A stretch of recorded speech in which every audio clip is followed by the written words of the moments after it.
जय श्री राम, हर हर महादेव, नमो नारायण। आप सभी का एक बार फिर से आपके अपने YouTube चैनल पर स्वागत है।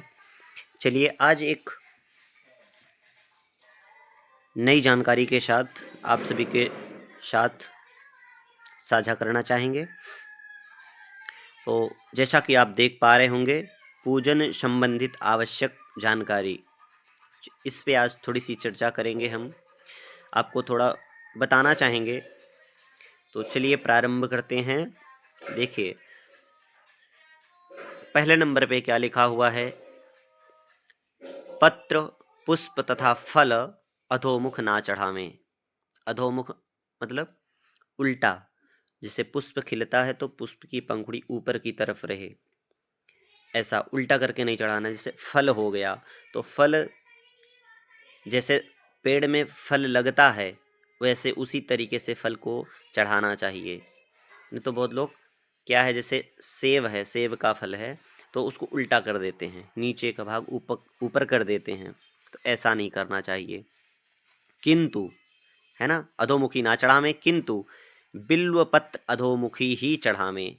क्या? बिल्व पत्र, बेल का पत्र उल्टा मतलब चिकना भाग। जैसे वो पेड़ में लगता है तो चिकना भाग ऊपर रहता है।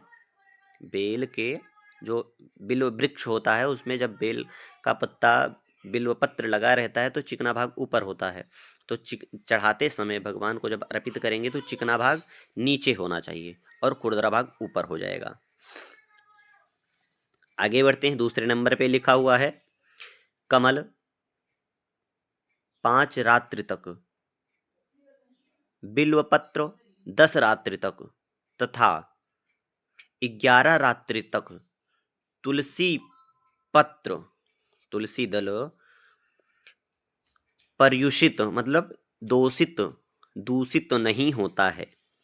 यह दूषित नहीं होता है मतलब कि यह कमल 5 रात्रि तक, बिल्वपत्र 10 रात्रि तक और 11 रात्रि तक तुलसी दल, यह बासी नहीं माना। जिसे कहते हैं ना बासी हो गया है, तो यह बासी नहीं होता है। ये आपको याद ध्यान देना है। ये बहुत ध्यान देने वाली चीज़ है, बहुत अच्छी जानकारी है। ये हर जगह नहीं मिलती हमें ऐसे, तो हमें लगा कि ये आप सबके साथ साझा करना चाहिए। देखिए अगले नंबर पे है, शिव जी को बिल्व पत्र, विष्णु को तुलसी पत्र, गणेश जी को दूर्वा, दुर्गा जी को अनेक प्रकार के पुष्प, सूर्य को लाल करवीर पुष्प अति प्रिय हैं। है ना, एक बार फिर से देखते हैं। क्या? गणेश जी को, सॉरी, शिव जी को बिल्वपत्र, विष्णु को तुलसी, गणेश जी को, विष्णु मतलब शालिग्राम को भी विष्णु जी को, है ना, क्योंकि शालिग्राम के साथ तुलसी आवश्यकता है उनको भोग लगाने के, और गणेश जी को दूर्वा, दुर्गा जी को अनेक प्रकार के पुष्प और सूर्य को लाल करवीर पुष्प अति प्रिय है। आगे देखते हैं, पुष्प ना मिलने पर पत्र ही निवेदित किया जा सकता है। पत्राभाव में मतलब पत्र के अभाव में तृण या छाल चढ़ा सकते हैं। वह भी ना हो तो भक्ति से मानसिक पूजन करें।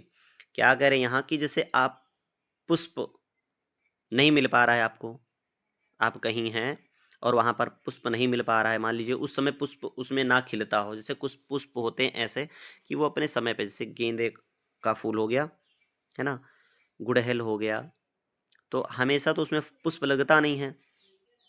कनेर का फूल हो गया, तो अगर नहीं मिल रहा है, आपको चढ़ाना है, तो आप उसके पत्ते चढ़ा सकते हैं।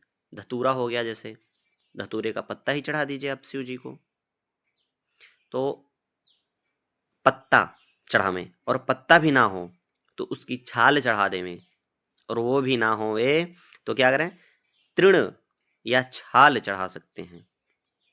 और वो भी आपके पास ना हो पावे, छाल भी ना मिल पावे, आप ऐसी जगह हैं कुछ भी व्यवस्थित नहीं, व्यवस्था नहीं है आपके पास, तो आप मानसिक पूजा करें और मन से ऐसा भाव बनावें कि हम यह भगवान को अर्पित कर रहे हैं। यह कहाँ लिखा है? भविष्य पुराण में लिखा हुआ है। आगे देखते हैं,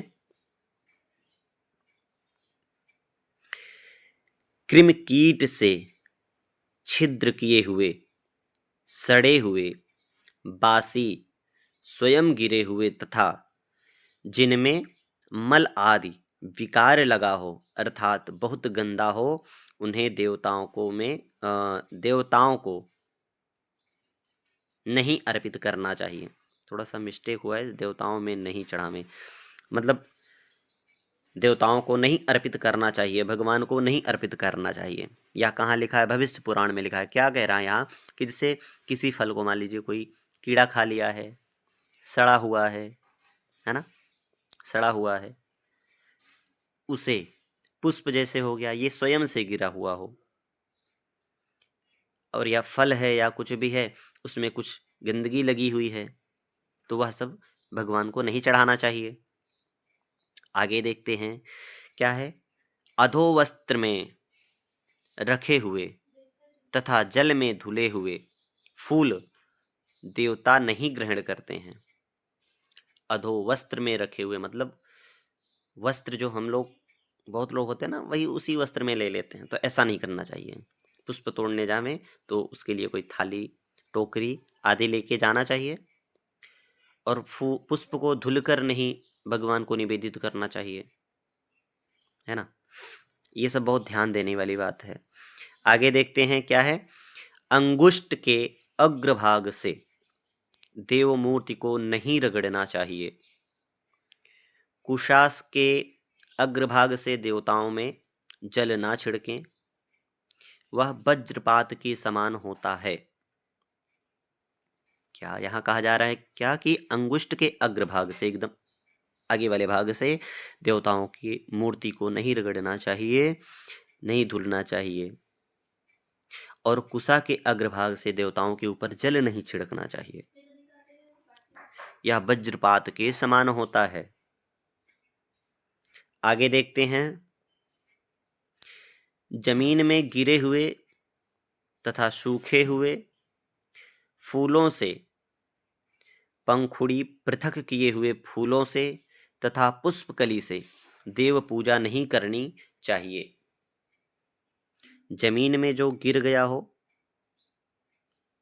तथा सूख गया हो फूल, या उसकी पंखुड़ी अलग अलग करके रख दिया जाता है ना, बहुत लोग ऐसे कर देते हैं, तो उससे देव पूजन नहीं करना चाहिए। और पुष्पकली लिखा हो, पूरा पुष्प खिला ना हो, जैसे पुष्प वृक्ष पौधे में लगता है, अब वो पूरा खिला नहीं है,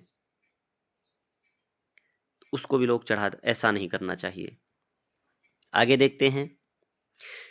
बिना टूटे चावल ही अक्षत कहे जाते हैं, अतः साबुत चावलों को शुद्ध जल से 3 बार धोकर ही देव पूजन में प्रयोग करना चाहिए। क्या, एक तो खंडित नहीं होना चाहिए, पूरा पूरा चावल होना चाहिए, और उसको कितनी बार? 3 बार धुलकर, तब देव पूजन में लेना चाहिए, प्रयोग करना चाहिए, तब नारायण को अर्पित करना चाहिए। आगे है, एक बार चढ़े हुए फूल, बेलपत्र तथा तुलसी दल को दोबारा नहीं चढ़ाना चाहिए। पर बेलपत्र को ऐसा हमने सुना है और कहीं पढ़ा भी है, अगर मिलेगा तो जरूर हम आप सबके सामने प्रस्तुत करेंगे, कि बिल्व पत्र को उसी समय जैसे चढ़ा हो और आपको ना मिले, तो उस समय उसी पत्र को धुलकर दोबारा भगवान भोलेनाथ को अर्पित कर सकते हैं। आगे है, उग्र गंध वाले, दूषित गंध वाले तथा निर्गंध पुष्प से पूजा ना करें। ऐसा जिसकी सुगंध अच्छी ना हो, सीधी सी बात कि उन पुष्पों से पूजन नहीं करना चाहिए, देव पूजन नहीं करना चाहिए, नारायण को अर्पित नहीं करना चाहिए। आज यहीं तक, फिर मिलेंगे अगली कक्षा में। तब तक के लिए जय श्री राम, हर हर महादेव। ऐसी जानकारी के लिए आप अपने इस चैनल से जुड़ें, लाइक सब्सक्राइब शेयर करें। फिर मिलते हैं अगली कक्षा में ऐसी जानकारी के साथ। जय श्री राम।